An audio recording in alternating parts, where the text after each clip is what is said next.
Hello guys, welcome to our channel. నేను మీ anchor Teja. అయితే ఈ జూన్ 4వ తేదీ తర్వాత ప్రభుత్వం ఏది రాబోతుందనే విషయం అందరికీ తెలియాల్సి ఉంది. అయితే చాలామంది ఇప్పటివరకు కూడా కూటమి ప్రభుత్వంగా ఏర్పడుతుందని చెప్తున్నారు. అయితే కూటమి రావడం వల్ల ఆంధ్రప్రదేశ్కి ఎలాంటి ప్రయోజనాలు ఉన్నాయి? ముఖ్యంగా కూటమిలో ఉన్న పవన్ కళ్యాణ్ గెలిస్తే ఏంటి లాభం, ఏంటి ఏ రకమైన లాభాలు ఉంటాయి? కాసేపు పవన్ కళ్యాణ్ గారికి పవర్ షేరింగ్ అంటున్నారు, కాసేపు హోంశాఖ అంటున్నారు. ఇవన్నీ కూడా వినిపిస్తున్నాయి. నిజంగా పవన్ కళ్యాణ్ గారి స్థానం ఏంటి? అలాగే పవన్ కళ్యాణ్ గారు తర్వాత కేంద్ర రాజకీయాల్లోకి వెళ్ళే అవకాశం కూడా ఉంటుందని చెప్పేసి అంటున్నారు. ఇవన్నీ కూడా మనతో పాటు డిస్కస్ చేయడానికి సీనియర్ పొలిటికల్ అనలిస్ట్ ఇమ్మంది రామారావు గారు ఉన్నారు. ఆయన అడిగే ప్రయత్నం చేద్దాం. నమస్తే సార్. థ్యాంక్ యూ బాబు. అంటే కూటమి రావడం వల్ల ఏంటి, ప్రజలకి ఏ రకంగా ఉపయోగపడుతుంది కూటమి? అంటే ముందుగా చెప్పుకోవాల్సింది కూటమి ఎందుకు వస్తుంది అంటే ప్రజా వ్యతిరేకతను బట్టి వస్తుంది. మరి ప్రజలకి చాలా తాయిలాలు అందించాం కదా, పథకాలు చేశాం కదా అన్నారు. పథకాలు అందరికీ అందలేదు ఒకటి. తర్వాత ఏంటంటే జనవరి నుంచి మే వరకు నేను బటన్ నొక్కుతున్నాను, మీ అకౌంట్లో డబ్బులు పడిపోతున్నాయి అన్నారు. జనవరి నుంచి మే వరకు ఆయన బటన్ నొక్కుతూనే ఉన్నాడు, డబ్బులు పడకుండా ఉన్నాయి. అంటే ఓ రకంగా అది కరెక్ట్ అని చెప్పొచ్చు కదా సార్. అంటే జగన్మోహన్ రెడ్డి బటన్ నొక్కుతున్నాడు, ప్రజల ఖాతాల్లో అమౌంట్ పడుతుందంటే ఇంకా మధ్యలో వేరే వ్యక్తి చేయలేకుండా ప్రజల సొమ్ము డైరెక్ట్గా వాళ్ళకే వెళ్తుంది కదా. అదే కరెక్ట్. మరి ఆయనే బటన్ నొక్కితే బటన్ పనిచేయటం లేదు కదా. అదే కదా 14,000 కోట్లు. దాన్నే కదా ఎలక్షన్ టైంలో పనిచేస్తా అన్నాడు. దాన్ని ఏమంటారు, ఎలక్షన్ కమిషన్ అభ్యంతరపరిచింది. ఎలక్షన్ టైంలో ఒక్కొక్కరికి ఎంతో రావాలంటే ఆ డబ్బు చేతిలో అందినట్టయితే వాళ్ళు ఊరుకుంటారా? అది ప్రలోభపరిచినట్టు అని చెప్పేసి దాన్ని పూర్తిగా కొట్టేశారు. అంటే జగన్ పరిపాలన మీద ఒక వ్యతిరేకత ఎందుకు వచ్చిందంటే ఇప్పటికీ కూడా పల్లెటూళ్ళకు రోడ్లు లేవు, వీధి దీపాలు లేవు. పల్లెటూళ్ళల్లో ప్రసవించే వాళ్ళు ఎవరైనా ఉన్నట్టయితే మంచం మీద మోసుకుంటూ ఎక్కడికో ఆ దగ్గర ఉన్న చిన్న పెద్ద పల్లెటూరుకు వచ్చి అక్కడేదో ప్రసూతి నిర్వహించుకుంటున్నారు. మరి స్వతంత్రం వచ్చిన తర్వాత 80 ఏళ్ళు జరిగిపోయిన తర్వాత పల్లెటూళ్ళకి రోడ్డు ఉండొద్దా? పల్లెటూరుకు బస్సు ఉండొద్దా? మీ హయాంలో చేస్తే మీకు ఆ పేరుండేది కదా ఒకటి. ఇకపోయినట్టయితే నువ్వు మద్యం అన్నావు. మద్యాన్ని ఈ బెల్ట్ షాపుల్ని పూర్తిగా నేను మాఫీ చేసిన తర్వాతే మీ దగ్గరికి వచ్చి ఓటు అడుగుతానన్నావు. దీన్ని 10 పెంచావు. పెంచిన తర్వాత పేర్లు అలాంటివి ఏమిటి, ఎలా పెట్టావు? స్పెషల్ స్టేటస్, ప్రెసిడెంట్ మెడల్, ఇట్లాంటి మాట. అంటే ఏంటి, నలుగురు చూసి బూమ్ బూమ్ ఇట్లాంటి నలుగురు చూసి నవ్వుకునే లాంటి పేర్లు పెట్టావాట. అంటే గవర్నమెంట్ ప్రెసిడెంట్ మెడల్ ఏమో ఒక సారాయి దుకాణం మీద పెడతావా, ఒక గాంధీ పేరునేమో బ్రాందీ షాప్కి పెడతావా అని ఆలోచిస్తారు కదా ఒకటి. రెండవది ఏంటంటే ఆ మందు తాగిన వాళ్ళల్లో ఒక 30% చచ్చిపోయారు. ఆ మందు విలువ ఎంతంటే 10 రూపాయలు యాసిడ్తో. కేవలం ఆ బొంబు మందు వల్లే చనిపోయారా? మందు తాగిన వాళ్ళందరూ కూడా చనిపోతున్నారు కదా? లేదు, మందు తాగిన వాళ్ళు లెక్క పెట్టుకుంటే 30% చనిపోయినారు. అంటే లివర్ పాడైపోయి.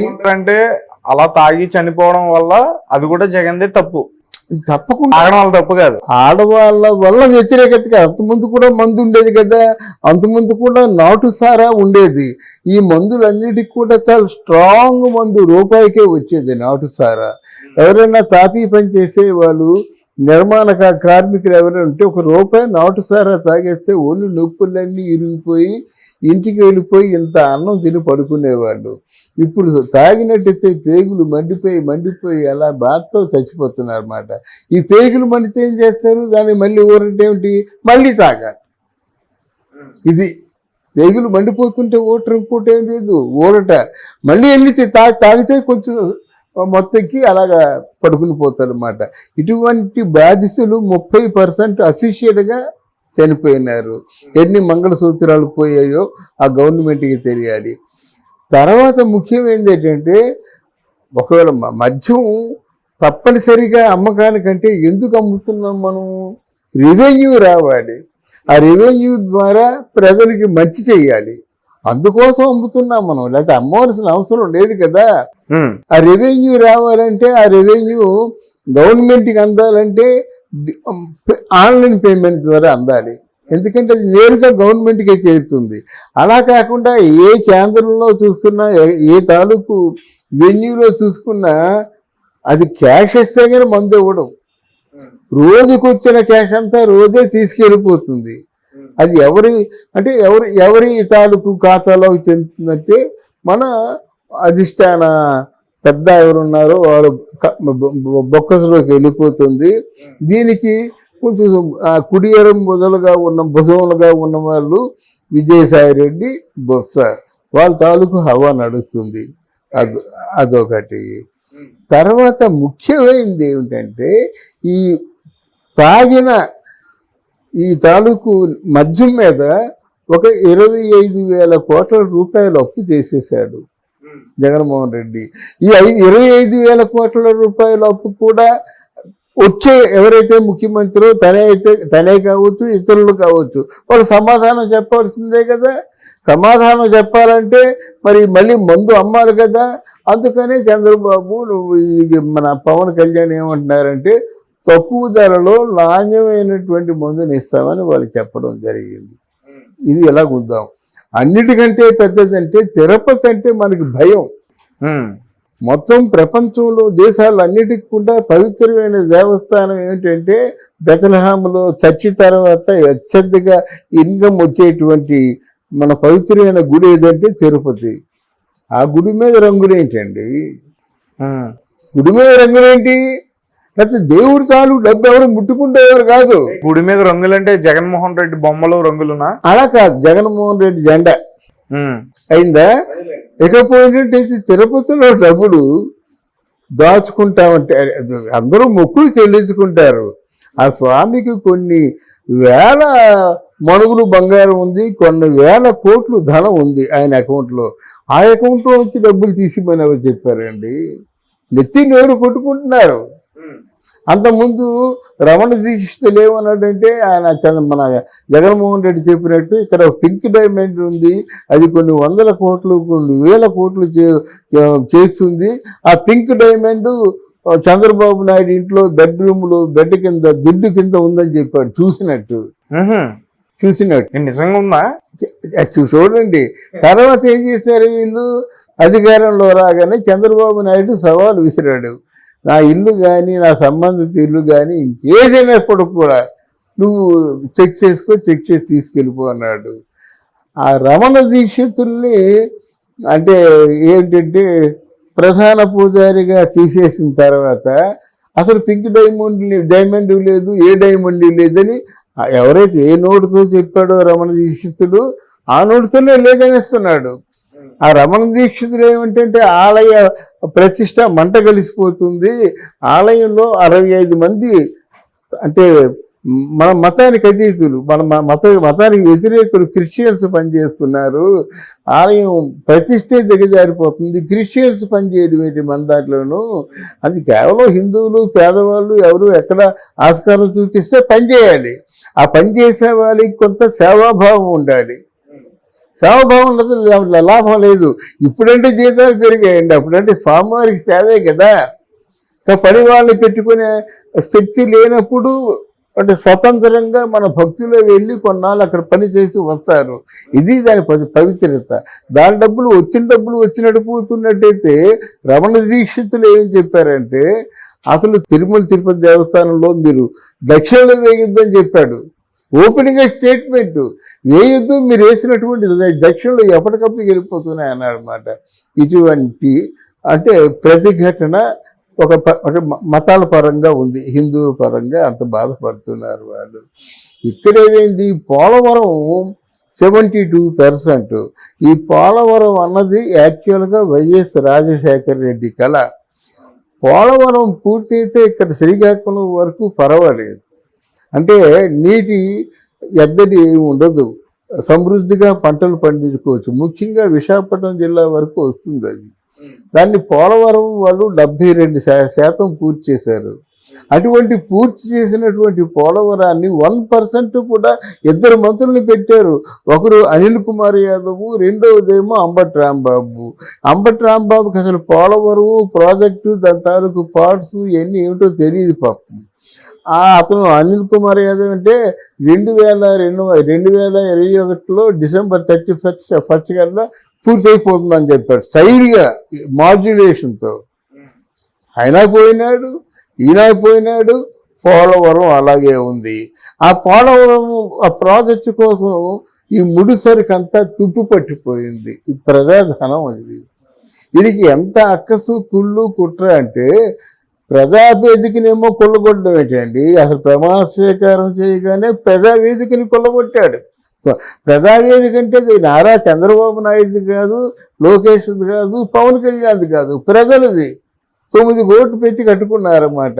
అంటే నారా చంద్రబాబు నాయుడు మీటింగ్ చెప్పిన చోట నేను మీటింగ్ చెప్పను, పడగొట్టేయండి అంతే, 2 రోజుల్లో పడగొట్టేయాలన్నారు. దాన్ని పడగొట్టడానికి ఒక 4 కోట్లు ఖర్చు అయింది. అది చేసే నిర్వాహకాలు ఎలా ఉన్నాయన్నమాట. తర్వాత ఏంటంటే మీకు 4000 స్కూల్స్ పోయినాయండి. మీరు నిర్వహించుకునే శక్తి ఉంటే నిర్వహించుకోండి, లేకపోతే మానేయండి. తర్వాత ముందేం చెప్పాడంటే ఇల్లు మావయ్య నేను చదువుకుంటానంటే వాడు ఇంజనీరింగా, డాక్టరా, ఫారెన్ వెళ్తాడా, అవన్నీ నేను చూసుకుంటాను నేను అని చెప్పాడు. ఎవరిని తీసుకెళ్ళడం జరగలేదు. తర్వాత చంద్రబాబు నాయుడు కట్టినటువంటి 2,75,000 ఇల్లుని ఇస్తే ఎక్కడ చంద్రబాబు పేరు కూడా వస్తుందో అని చెప్పి ఇంతవరకు ఇల్లే ఇవ్వలేదు. అక్కడక్కడ ఇల్లు ఇచ్చిన చూపించాడు కానీ అది చంద్రబాబు కట్టించిన ఇల్లు అనే మాట బయటికి రానివ్వలేదు. తర్వాత కంప్లీట్గా అప్పు ఎంత తెలివితేటలతో చేశారంటే, నువ్వు ఉన్నావు, నీ తాలూకు బ్యాంకులో అఫీషియల్గా మన కేంద్ర ప్రభుత్వం ధరించి ఒక 2 లక్షలు 2 లక్షల కోట్లు 3 లక్షల కోట్లు తెచ్చుకున్నారు. బ్యాంకులో తెచ్చుకున్నాడు ఊరుకున్నావా? అక్కడ బిల్డింగ్లు ఏమో ఉన్నాయి, గవర్నమెంట్ తాలూకు బిల్డింగులు తాకడ పెట్టిస్తావు, దాంతో ఊరుకున్నావా? ఎక్కడ ఎంత డబ్బు దొరికితే అంత డబ్బు తీసుకొని ఈరోజు 12 లక్షల కోట్ల రూపాయలు అప్పు మన ఆంధ్రప్రదేశ్ ప్రభుత్వం మీద ఉంది. తర్వాత ముఖ్యంగా పరిశ్రమలు, ఏదైనా ఒక పరిశ్రమ అయినా ఉందా? ఆయన ఎంత అంటే మీన్ మెంటాలిటీ అంటే విశాఖపట్నంలో లోకేష్ బాబు 120 అడుగులతో అక్కడ ఐటీ హబ్ ఉంది. మంచి పచ్చని చెట్లు, చాలా అందంగా ఉంటుందన్నమాట. అక్కడ మిలీనియం హబ్ కట్టారు. అక్కడ ఎన్నో పరిశ్రమలు వస్తాయన్నమాట. వచ్చినట్టయితే మీకు ఉండండి, అయ్యా మీరు హ్యాపీగా ఉండండి, మా 40% ఇవ్వండి, మీకు ఈ కన్జంప్షన్ ఎలక్ట్రిసిటీలో ఎంత ఇస్తాం మేము, ఏదో ఒక మాట్లాడుకుంటే వస్తాయి పరిశ్రమలు. కానీ ఒక్క పరిశ్రమ రాలేదు. మన సంవత్సరానికి 2 లక్షల మంది ఉద్యోగస్తులు, ఇంజనీర్లు పాస్ అయిన వాళ్ళు, అన్ని కాలేజీల్లో పాస్ అయిన వాళ్ళు 2 లక్షల మంది బజార్న పడుతున్నారు. ఈ బజార్న పడిన మనుషులను ఏం చేశావు? 5,000 రూపాయలకేమో చాకరీకి పెట్టావు. పోనీ 5,000 రూపాయలకి చాకరీ పెట్టావు అంటే దానికైనా కాగితం కలం ఉందా? నువ్వు గవర్నమెంట్ దగ్గర పనిచేస్తున్నట్టుగా ఏమైనా ఉందా? ఏం లేదు, అంతే. వాలంటీర్స్ అంతే వచ్చారు. అంటే ఏంటి? ఇండివిజువల్గా వచ్చి పార్టీకి పనిచేస్తున్న వాళ్ళు. మరి వాళ్ళ జీతాలు ఎక్కడి నుంచి ఇస్తున్నావు? గవర్నమెంట్ నుంచి తీసి జీతాలు ఇవ్వాల్సిన అవసరం నీకేముంది? ఇంజనీర్కి 5,000, ఎంఏ చదివినోడికి 5,000. వాళ్ళు ఏం చేశారు? లంచాలు మరిగారు వాళ్ళు. అంటే ఎవరికైనా పెన్షన్ ఇచ్చినట్టయితే ఓ 100 రూపాయలు ఇచ్చేస్తారు, ఎవరికైనా తెల్ల కార్డు ఇప్పించినట్టయితే ఓ 1000 రూపాయలు ఇచ్చేస్తారు, ఎవరికైనా రుణమాఫీ అంటే 10%. ఇలా బేరం పెట్టేసుకొని తర్వాత అఘాయిత్యాలకు కూడా పాటుపడ్డారు. తెల్లారుజామున వెళ్ళి ఇల్లు తలుపు కొట్టిస్తున్నారు కదా. తలుపు కొట్టినప్పుడు ఒక్కరే అమ్మాయి ఉన్నట్టయితే ఆవిడ్ని అఘాయిత్యం చేయడం, ఇలా ఎన్నో మానభంగాలు చేయడం, ఇవన్నీ ప్రజలు గమనిస్తున్నారండి. బాగా మెరిట్ స్టూడెంట్స్ ఫారెన్ వెళ్దామంటే గవర్నమెంట్ స్పాన్సర్ చేయాలి. రైట్. అంటే ఇవన్నీ ప్రజల్లో వ్యతిరేకత ఉంది కాబట్టి కూటమి వస్తుంది అంటున్నారు. వస్తుంది అది. Okay, right sir, thank you so much. Thank you very much.